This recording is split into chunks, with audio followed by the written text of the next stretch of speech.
Good evening, everyone. I'm Ganesh Subramanian, founder and CEO of Stylumia. I hope all of you are keeping well and staying safe. I welcome you all to this evening's CEO talk. We've been having a series of talks by CEOs over the last few weeks to talk about their expert views on how any fashion and lifestyle brand or retailer can navigate the COVID challenge and come out resilient and future ready. These are the times to share and collaborate. Today, we have a special guest from New York, Michael Reidbord, President and founder of Fashion Tech Consortium. He's a technology, supply chain management, and retail executive, experienced in building companies in the US, Asia, Latin America, Europe, and involved in numerous startup successes within the technology and consumer product sectors. Before founding the Fashion Tech Consortium, Mr. Reidbord was Chief Operating Officer of Klug Inc., an IoT and smart cloud and wearable enabling platform based in Silicon Valley that was acquired by Facebook. Michael is a professor at the Fashion Institute of Technology, New York. Through FTC, he also represents Stylumia in the US. We'll have Michael talk first to share his expert views on what he's seeing in the Western markets, on how brands and retailers are managing through the pandemic, how technology adoption is enabling this, and a lot more. We will have the Q&A just after that. I would like the audience to ask questions through the link already sent. We have got a lot of questions already, and in case you would like to ask live, please use the chat option. With that brief introduction, please join me in welcoming Michael Reidbord. Over to you, Michael. Good day, everyone. It's good evening to some and good morning to others. It's a pleasure to be with you today.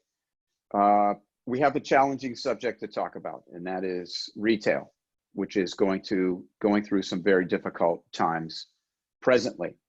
That being said, the industry is changing rapidly. What's happened in the last 3 months probably would have taken 3 years to happen. We have bankruptcies, we've had store closures, we've had a huge disruption in retail, and it's just accelerated the process. Here in the US, we've had the bankruptcies of J.Crew, JCPenney, and Neiman Marcus just within the last few days. I would imagine others would follow. So what it's done is it's flushed out a lot of the problems, and it's also pinpointed what some of the deficiencies are in companies. It also has made it very clear that there's no room for error anymore. The way business used to operate where, well, maybe I'll buy some of these, or maybe this is a good idea, those days are gone. Things have to be driven by data, has to be driven by science. There has to be methodology behind everything that takes place. And there also is a strong need for leadership. So the 3 areas that I want to talk about today are strong leadership, process improvements, and then the digital transformation. So the first thing I want to talk about is the leadership issue. The leaders of brands and retailers today, they need to resolve some very serious issues, and they're faced with some very serious issues. First one being inventories. They may be large, they may be wrong, they may be out of whack, and you're going to have to deal with that. The other thing which correlates to that is your relationship with your suppliers. A lot of people have canceled goods, pushed goods back, so you have to manage that supplier relationship. The other thing is your landlords. That's something else that is an issue here, is negotiating on rent and how to handle that. That's a special issue now, which correlates with the next one, which is cash management. You as leaders have to be very careful with your cash. Next is your customer. How are you going to handle your customers? They're scared, they're uninformed, they don't know what the new retail environment is going to be like. And then the next is the shift in how business is done today. In the past, it was 85%, roughly 85% in stores and 15% in e-commerce. And now the shift seems to be, from some of the industry experts I've spoken to, in mobile and e-commerce to be somewhere around 35%, and the rest being in stores. I'm not sure about that. But one thing I am absolutely sure about is that mistakes cannot be made today if you want to stay in business. It's just too difficult. So in other words, you have to make decisions, again, based on science, based on data, and based on proven methodology, okay? Because stores today may just simply become showrooms or places of fulfillment or places where things are ordered, or you may just pick up or return products. And they may just become facilitators of the digital world. So let's talk about process improvements, okay? And what I like to call the shrinking of the supply chain. So again, one of the biggest problems, and this is something that Stylumia has quite a grip on, is stop buying things and ordering things for customers that they don't want, and start putting goods on the shelves that they do want, based on color, based on style, based on fit, based on the right numbers and in the right locations. And the only way to do that is from data science and from AI. And that's something that Stylumia is quite good at. So stop making items that your customers don't want and start producing what they do want. The other thing is as far as design is concerned, okay? So we all go through design, product development, and merchandising of our products. So we need to shrink that whole process down. And that can be done through the use of visualization tools. Converting to 3D is super essential today. And there's a lot of great companies out there that are doing that. How can you design products, without actually making a physical sample? There's really fundamentally big shifts in this area. Not only that, getting approvals. If you're a global company and you have factories in one area of the world and your design and product development teams are in other areas of the world, how do you communicate? You could do that now through some of these tools. So you can do it for styles, for patterns, for textiles. There's ways to do that which are super important. And through the use of AR and VR, you can create virtual showrooms, virtual samples. And the other nice thing about this is you don't create a whole bunch of products that just get thrown in a landfill. So you can shrink the time to market. You can create products globally. You can eliminate physical samples, and you can go to market quicker. That is super important. The next area, and I'm going through the whole production process of the supply chain, is logistics and the manufacturing process. There's technologies today where you can put chips or tags inside of garments as they're being cut. So you create work in process from the beginning of work in process all the way through to the store. You'll be able to track your products through production, through logistics, into the warehouse, and into your stock rooms and out onto the selling floor. And then be able to gather information on those garments that go back to Stylumia that are able to then predict what are the styles that you should be making more of, what are the hot items, how to get onto trends. These types of technologies are in the market today.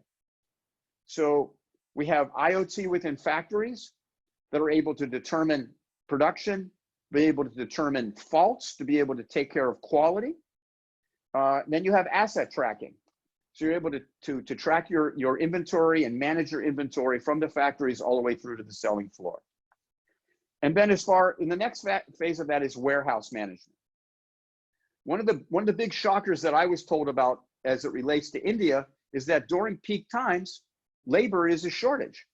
So it's super important to upgrade your systems within your warehouse with respect to computer vision, with respect to robotics, and with respect to warehouse management systems. That also is super important. After there, we get involved in the actual store. And things have changed there dramatically. Just this week, American Eagle Outfitters and other stores, Macy's, are starting to open up. They've created new social distancing norms, which eliminates huge amounts of people going into stores. So of course, it's going to become more difficult. Things have to be faster. We have to come up with new solutions, such as buy online, pick up on store, so that you don't necessarily spend time inside of the store. Your number of customers are going to be less. So one of the other things that must take place within stores is how Amazon treats customers online, we must also have the same type of capabilities within the store. If you walk into a store, they have to know who you are, what your needs are, personalize your experience, and these type of things are taking place. Besides that, we have the whole buy online, pick up on store. How do you change the customer experience when they actually come into the store? What we call shop and walk or queueless checkout. We've got to be able to, get people in and out of stores quicker. Improve security so that people won't be stealing things and moving out. In-store personalization. This could be done through facial recognition or again through data from companies like Stylumia. Fitting room analytics. We need to know what people pick up in stores, what they buy and what they don't buy, so that again, that data can then be acted upon from styling and personalization and for color and fit. Instantaneous inventory. We have to know what we have and what we've sold all the time. And in-house, in-home solutions. We have technologies now that once the garments are sold, they go home with the consumer and the experience continues. That is loyalty programs, recommendations, and wardrobing. The next area I want to talk about is its digital transformation. Again, Amazon is great at this, but most companies are horrible at it. So we must have new innovative solutions to help transform our relationships with our customers and upgrades our systems and our processes. Okay, so a couple of examples that I wanted to share with you. The first being dynamic pricing. So what if you know that your customer, that your competitor down the street is out of a certain item? You might be able to take advantage of that and increase your prices because you have the product. Or maybe you know that what's going to stimulate your consumer to buy more. So dynamic pricing is super important. What stimulates them to buy? Advanced search solutions.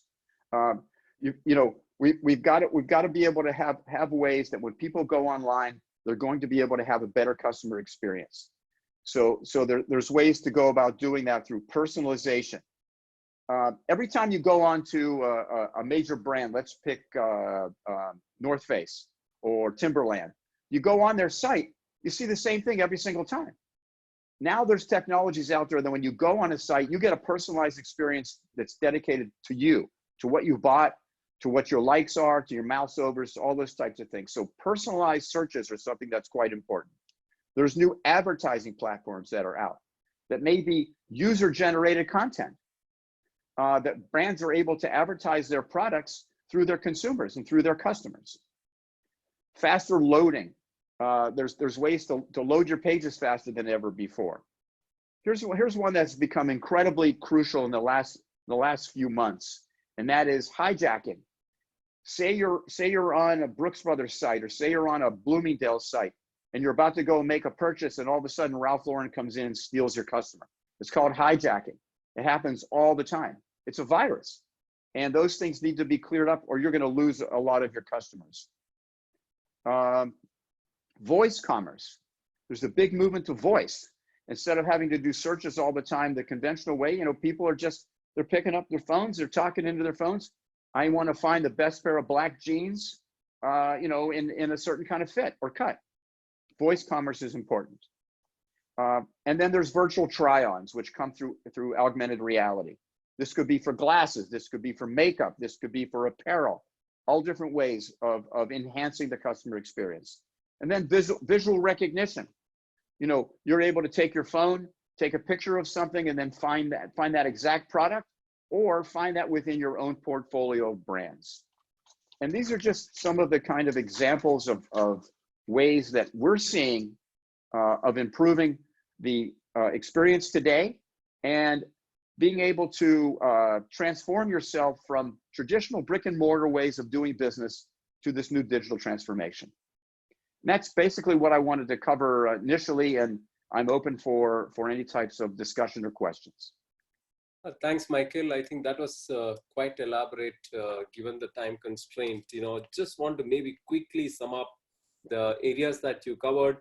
I think what you said made a very, I would say, a deep impact is stop making what customers don't want. Looks like Exactly. That is, and that's probably, if you get anything, if you have any takeaways from today, and that is, you know, what happens when you make product that your customers don't want. First of all, you erode your brand. Second of all, you've marked down the product, so you're losing margin. Third of all, that money that you've lost, you know, you probably advertised that product. So because you advertised that product, you lost your advertising dollars. So it's a complete wipeout for you. And the fourth thing is you've created a bad customer experience. Customer comes into the store or looks online and they don't see what they want. They're going to go somewhere else. You've lost that customer. So making the right things at the right time, in the right colors, in the right size ranges, and the right product and the right amounts is crucial to your business. You have to make sure you drive your business on the styles that are most important and have less amounts of inventory on items that are fringe. Does that make sense? No, absolutely. And you also talked about saying that there is absolutely very less margin of error. Demand is contracting, therefore you just need to be as sharp as possible. And that's also dynamic, right? You cannot rely on the way business used to be conducted. That doesn't exist anymore. And customers will find out quickly, and you'll lose your business. There's no what we call wiggle room. There's no escaping it. You must not make any more mistakes.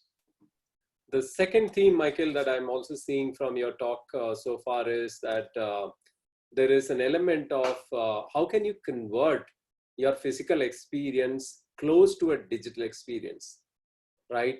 What that means is that speed of response. Everywhere, you know, you touched upon that, be it manufacturing, be it traceability, be it reacting, responding, nimbleness. So I'm saying, can you come very close to the speed of click?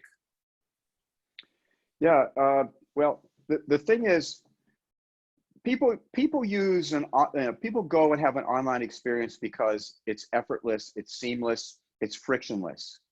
You know, when you go online, you know, they know who you are most of the time. Especially we'll use online retailers of that do a good job. They remember you, they know you, they offer you things that make sense for you. And you're able to check out quickly. When you go into a store and you have a problem where it becomes lots of problems, lots of friction, you don't have a good customer experience, that's bad. That's something that needs to be eliminated within the stores. Frictionless, easy checkout, personalization, these are things that must exist within stores today. And we're seeing technologies today where people are embedding small chips, small tags that have leapfrogged over RFID, which are actually Bluetooth enabled tags that self-generate energy. They don't even have batteries, that are able to now create that type of environment and go all the way through the store environment and then home with the consumer. Absolutely, Michael. And, if I have to just run through that, you talked about a variety of digital transformation techniques, right? And for the purpose of audience, just want to share with them that, Michael actually handles through FTC. FTC represents a conglomerate of, startups, a lot of startups from Israel I have seen personally, and the kind of ideas that Michael plays with and takes those ideas to brands and retailers globally. Michael, I think one of the questions, and before I get to audience questions, one of the questions of the audience is that, lots of technology around. I'm a large company and old culture, different way of working. How do we transition from today to this demand, right? And there is this demand, and anybody who picks it up faster is going to, and of course they pick the relevant stuff. So any guidance on, any advice from you on companies that are successful in adoption, what do they do differently? Okay, that's a great question, Ganesh. And here, it's a pretty simple answer, and that is pilot a lot of technologies that you think are valuable and that can help your business. Don't be shy about it. So, the best companies in the world usually have innovation, teams that are out there looking all the time. I mean, the guys at Mintra in India do it. They're looking for ways to improve their processes, to upgrade their systems. So my advice would be pilot technologies that can help you. Don't be shy about it. Now, piloting sometimes is hard on an organization. You have to devote capital, you have to devote individuals, you have to take the time out. Sometimes there's failure, but the up side of it is that you can absolutely fundamentally change your business. So my answer to you is take on pilots, try new technologies, make the changes that you need, be bold, and do something about it, and help your business. Yeah, therefore the clear recommendation is experiment, right? Don't worry about failure. Yeah, I would, failure happens in all aspects of life. We have to keep going until we find the solutions that are really going to, move our businesses forward. Absolutely.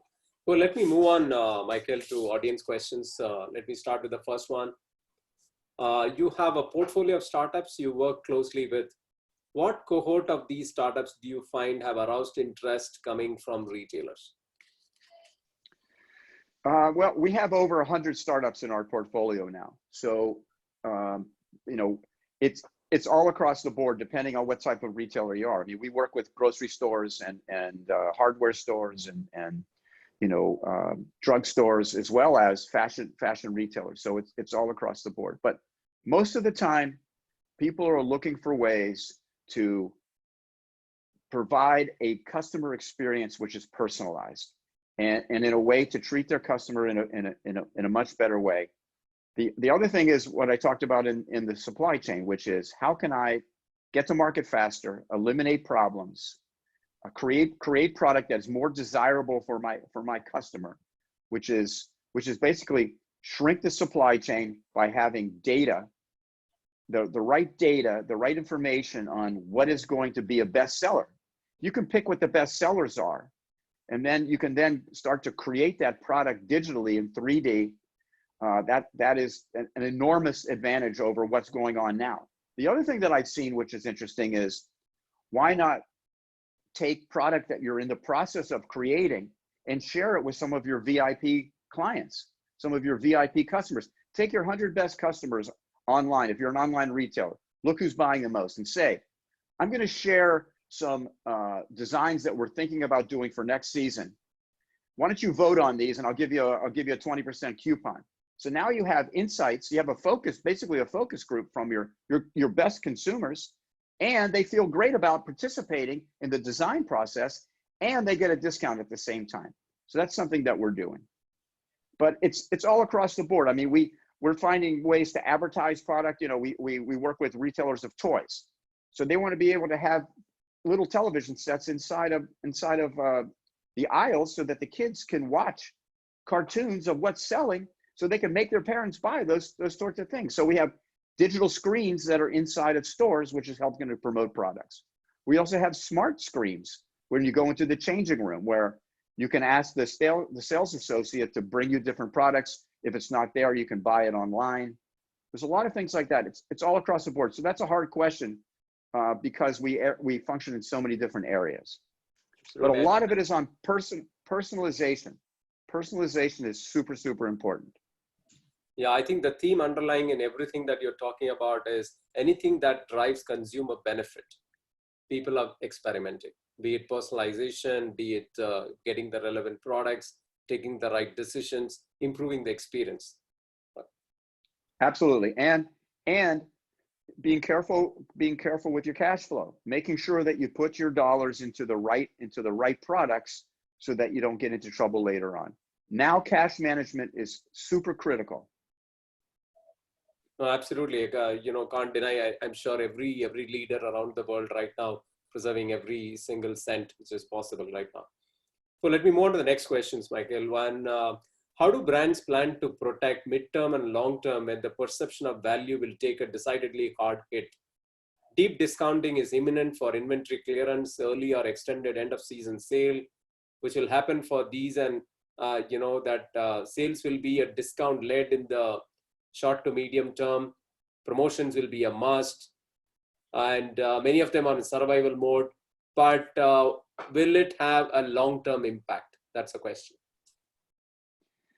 If it becomes a standard policy that you just keep putting, reductions in price, then you have a problem. Then you have a serious problem. Then you have a problem like Macy's has here in the United States, where every Wednesday they have a one-day sale and they just drop their prices.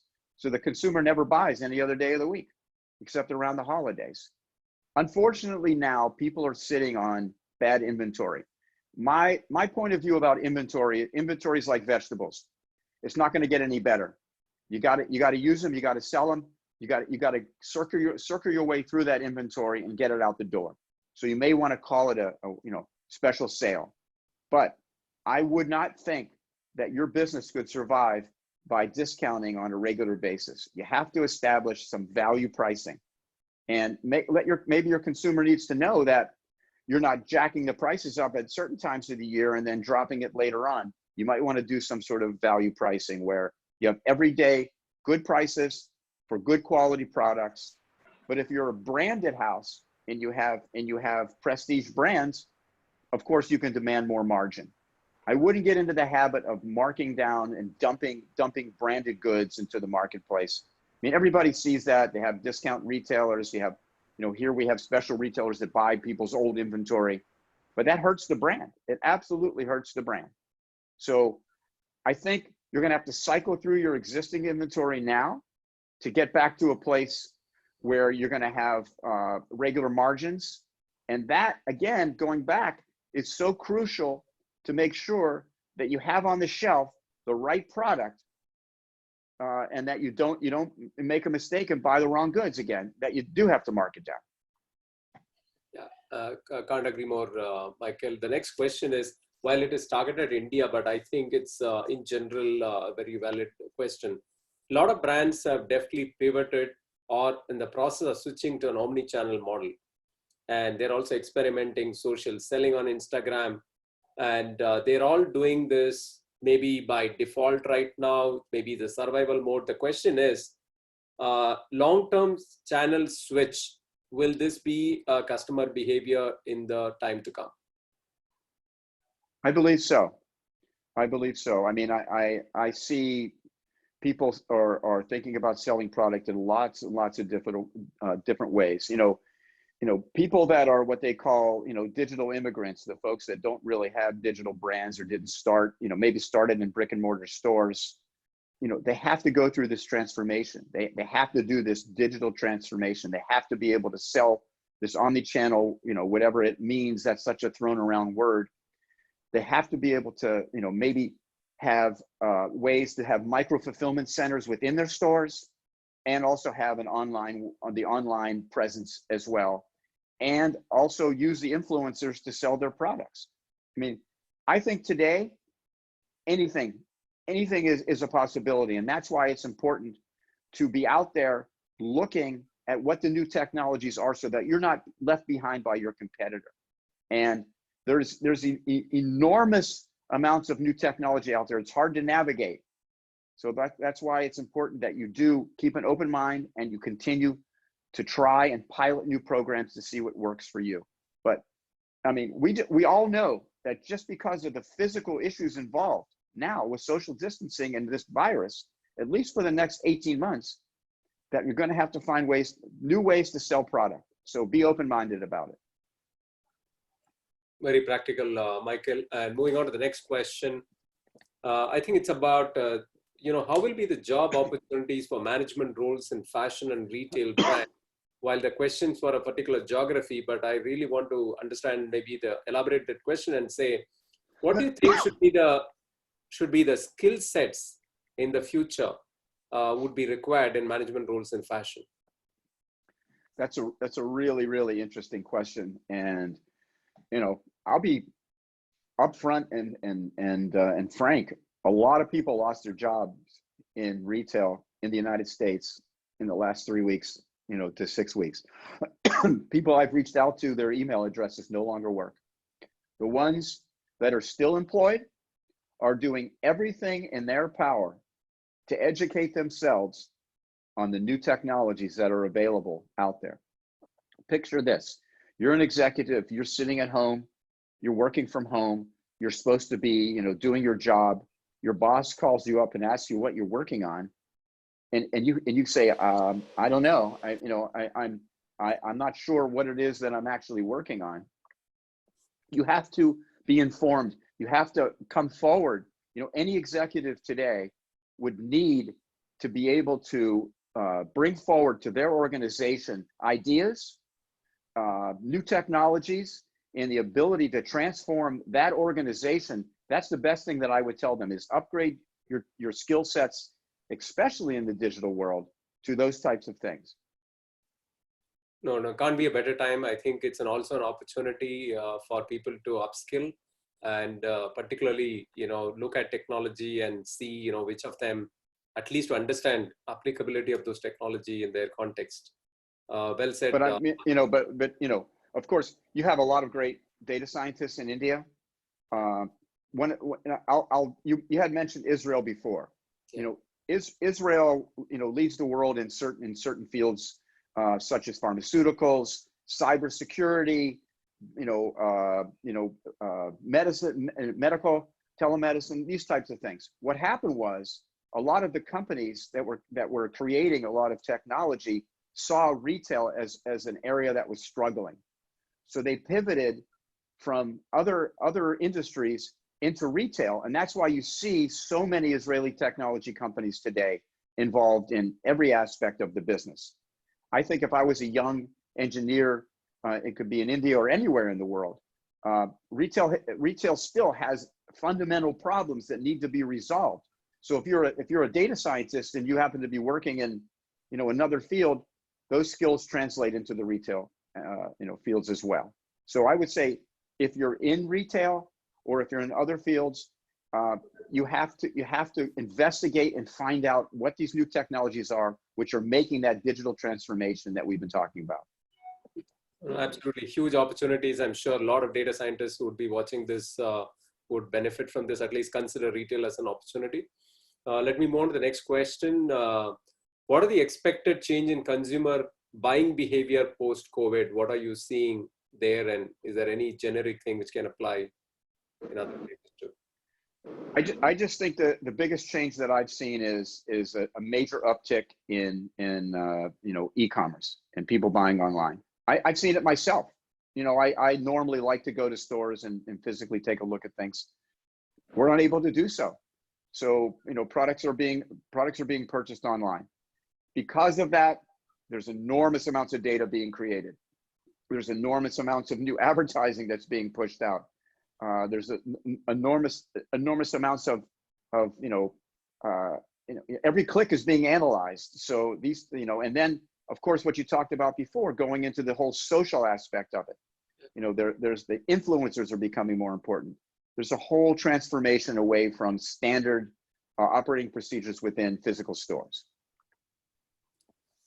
Now, that being said, I talked about, what is going to happen to the physical store.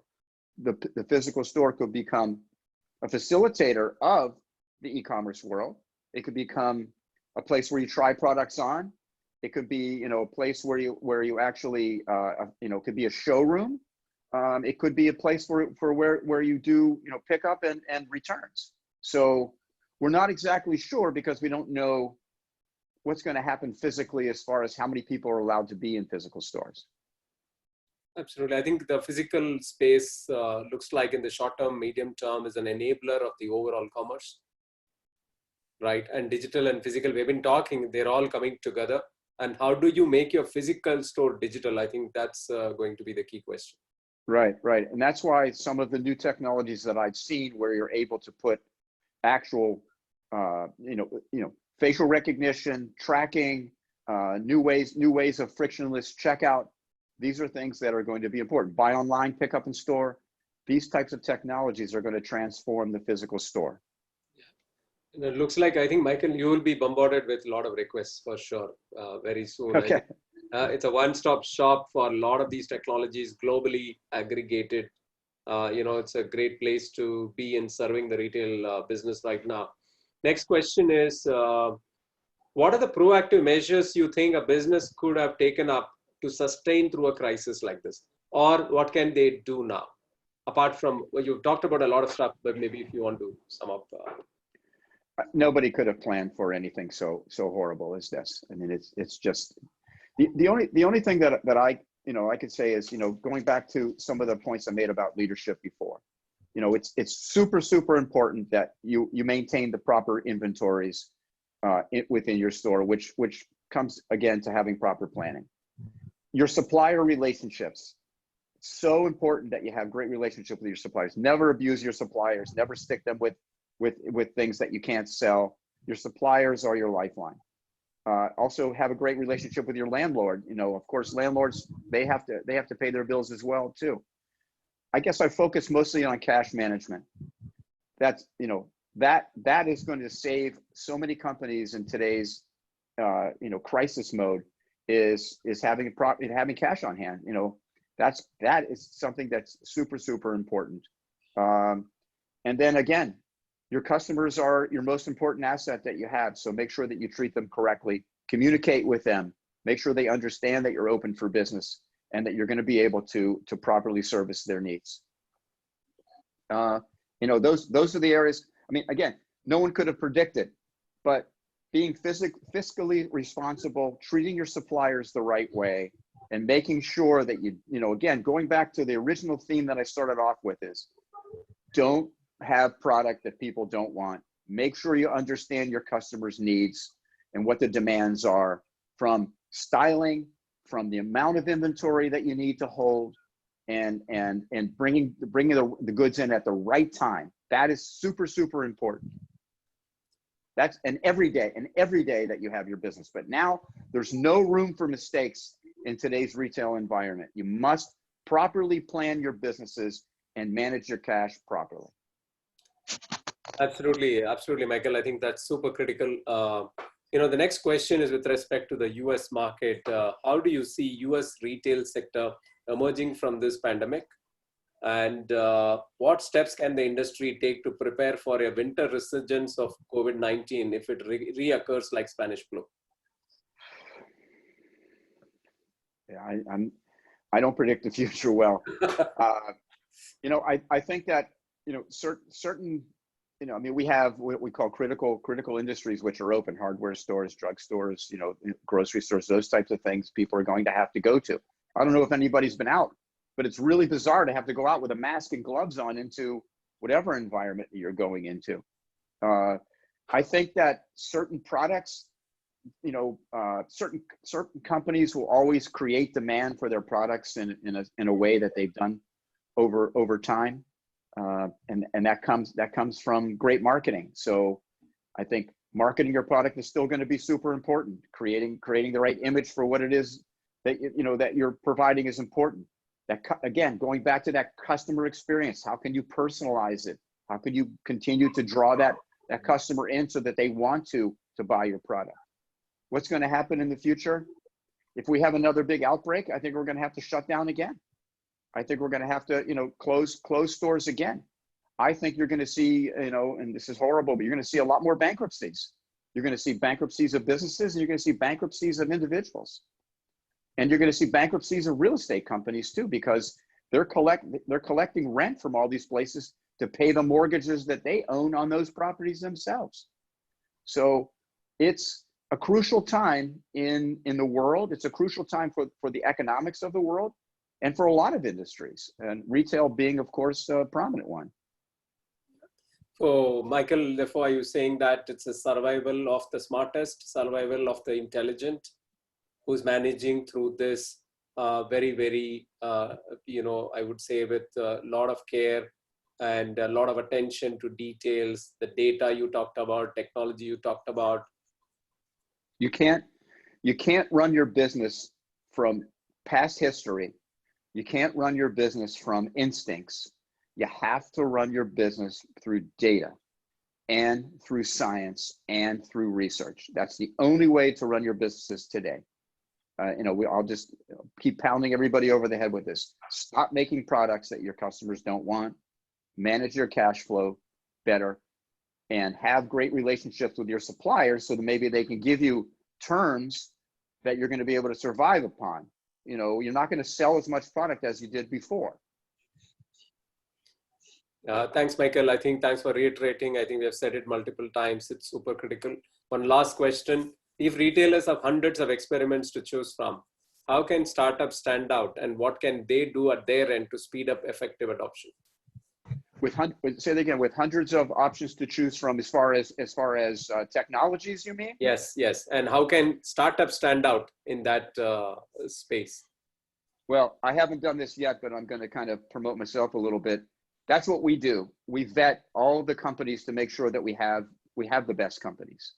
And we have engineers on staff that just do that type of work to find out what's the best solution for that particular industry sector, for that particular challenge within the marketplace.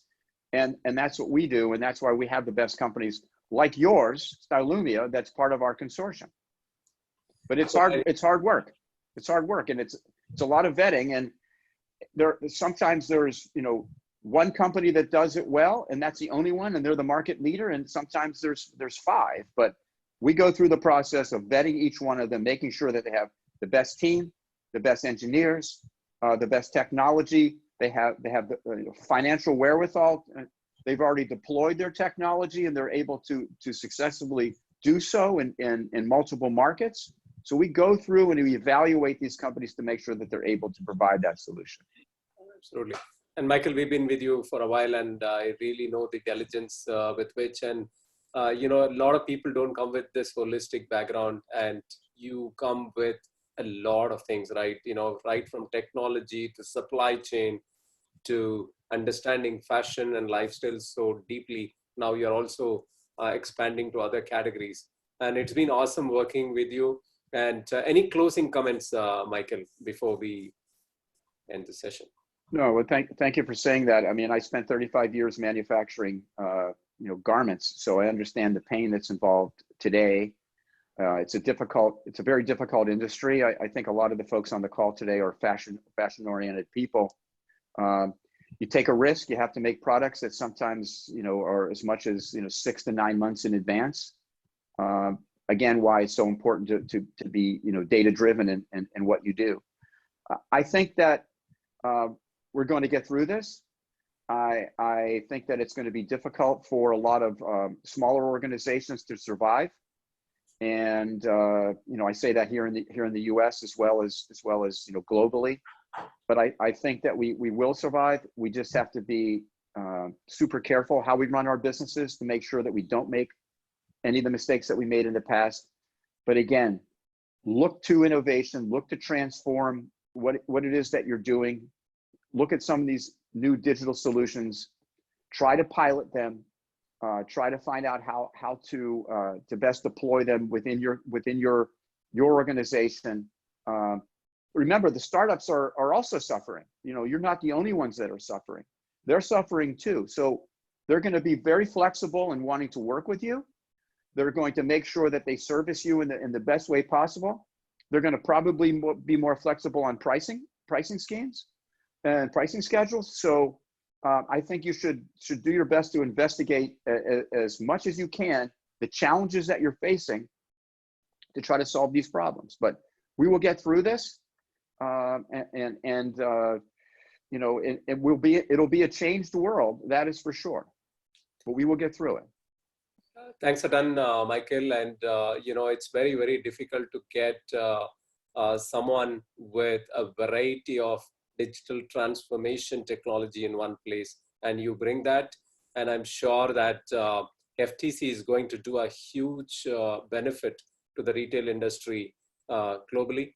And thank you for your time. And sure, wonderful my pleasure. Wonderful thoughts from your end. Very, very practical. We have huge amount of audience here, and we're going to share this with as many people as possible. And look forward to your contribution as always. And thank you very much. Thank you. Nice to be with you all, and good luck, and have a wonderful evening. Stay safe, and I would like to thank all the audience and the questions that they have posed to us today. Thank you very much. Bye-bye. Thank you. Bye, Michael. See you. Bye-bye, everybody. Thank you.